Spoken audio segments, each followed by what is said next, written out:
Welcome to Worship Leader Hangout. My name's Chad. Today I'm going to show you guys how to take vertical blinds from your kitchen like this, or maybe other materials, and turn it into stage design, something like that. Yeah, check this out.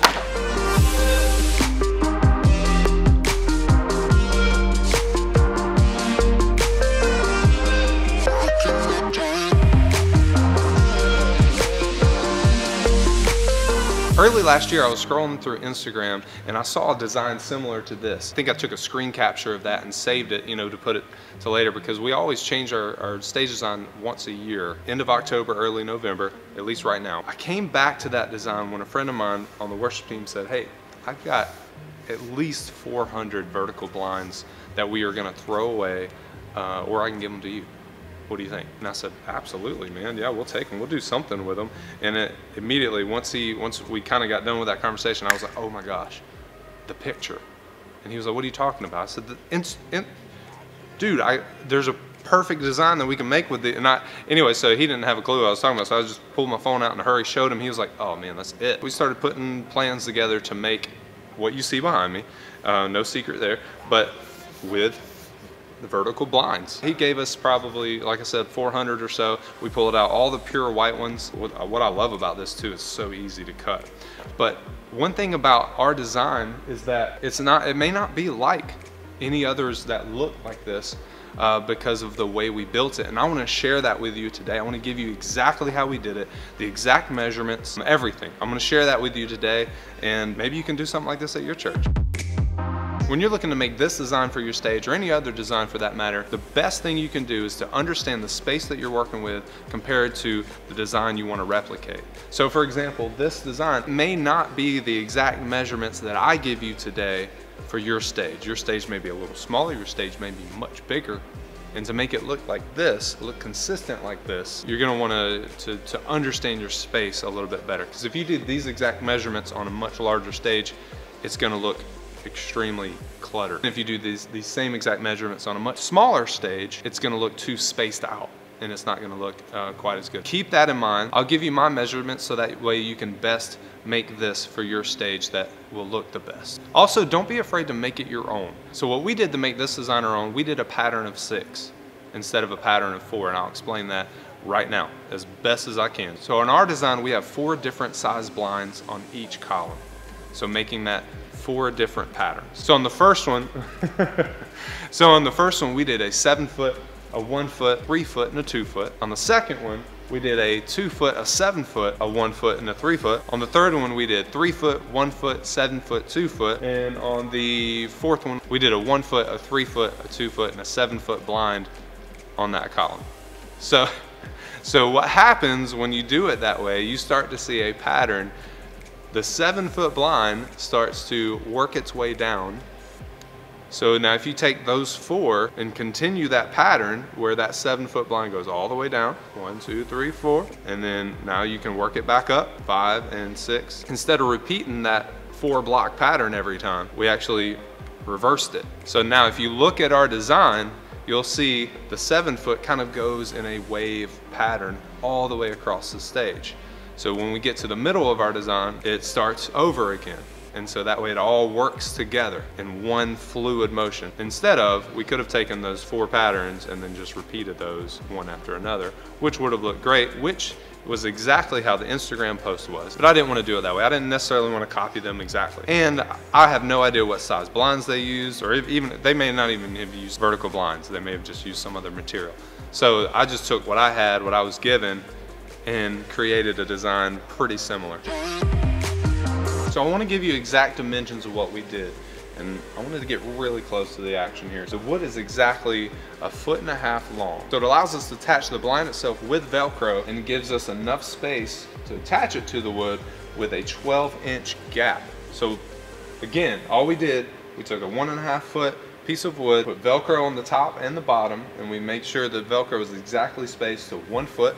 So that way, obviously, there's a 1 foot gap in between every single blind. They're not different spaces in between. They're just, everything's exactly uniform with each other. And we took Velcro, attached the Velcro to the back of obviously the blind itself and the wood, painted the wood a flat black, edge to edge, black bar to black bar, spaced out exactly 1 foot. And we did that up top. As we installed the top piece, I just made sure those were spaced out exactly 1 foot. Got down here, made sure everything was lined up right. Because if you use Velcro and it's not a solid piece, you can make it go crooked like that. So you want to make sure everything's nice and straight and have the freedom to make sure it's straight. If you just used a 1x2, what happens if you hold a 1x, say go to Home Depot or Lowe's or any other hardware store, lumber store, hold a 1x2, just your normal price 1x2 up, long ways going out this direction, you will see how curvy those actually are. And see, I wanted to make sure it was going to be as straight as possible, because I knew if I got that curvy piece in here, I'd be attaching blinds to that and trying to make sure everything's perfectly lined up. I'd put it up here and everything's crooked. I don't want that. I can't have that. I need it to be straight. I need it to look professional, as if these are LEDs themselves, which obviously they're not. So our stage is exactly 32 feet wide. Total design edge to edge is roughly 42 feet. So I went ahead and made 42 columns to go from edge to edge, as you see. So with there only being 42 columns, all I need essentially is 168 blinds. But then again, I have some that are only 1 foot long. So you really don't need a lot of blinds for this. I don't have an exact number of blinds that I actually used. At the very, very most, for our exact size, I only needed 168. So keep that in mind. You don't need a lot of blinds for this design. Now what you are gonna need a lot of is Velcro, paint, 2x2s. I bought them at Lowe's. They were 3 feet, and then I just cut them in half. For the top piece, I just cut that. I think I cut that 6 inches, and then I drilled 2 holes in the top to tie that to the top of our bar with the 550 cord. That's paracord, black paracord. We had that left over from Amazon from a previous design. We bought a 1,000-foot roll. I think we used maybe 100 feet for this design. We cut it to 16 inches, burned the edges of that so that way we can tie that to the top. I taped that on with gaff tape on the truss. So that way it wouldn't slide left or right. And man, there you have it. Okay, now one thing I do want to show you real quick is how we light this design.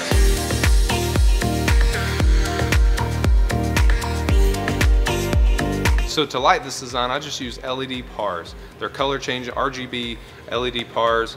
They're actually, let me show you what they look like. You know, they're not that expensive. I think brand new, these things can run, you know, anywhere from $200 to $300, but they are excellent lights for stuff like this. Now, I would much rather have a bar, you know, something that's gonna stretch a lot further. I just haven't got those yet for our ministry, but it's gonna give you a much wider range, and you can probably get away with, you know, using something like a 3 or 4 foot bar, and you can use less of them. Talking about lights actually reminds me of something. Doesn't matter what you have.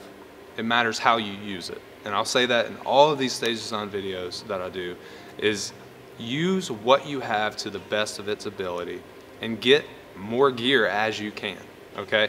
So like I said, what I use is an LED par, but I would rather use a bar, but that doesn't mean I'm not gonna do the design just because I don't have something, right?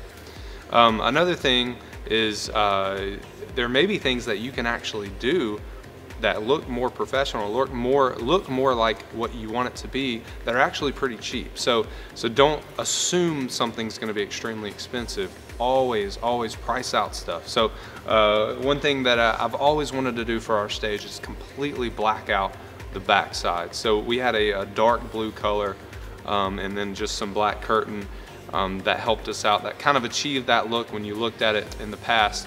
We went ahead this time and we just said, you know what, we're gonna price out what it would cost to black out the entire stage, and then also coming up beside the stage a little bit. And I was talking to a guy on our team. He happens to be a professional painter and contractor, and he said, man, I'll do it for free, just buy the paint. And I was like, amazing. You know, it's just like things like that. If just seek it, just ask God, man, just Lord, help me with this.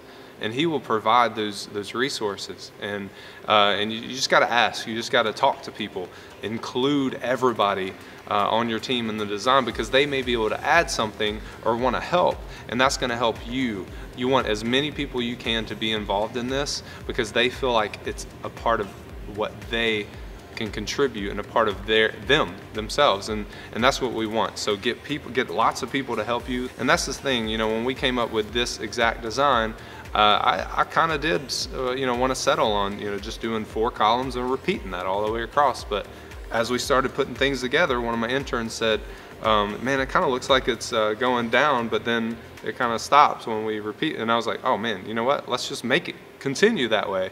And so that's how that happened, is he mentioned it, and I was like, let's do that. I mean, why not? So we changed it up almost last minute. It just made a huge difference and a much better product after the fact, as you can tell. I guess to sum this up, use what you have, use the people you have, include everybody. I hope this video has helped. So I want to conclude this video with thanking you.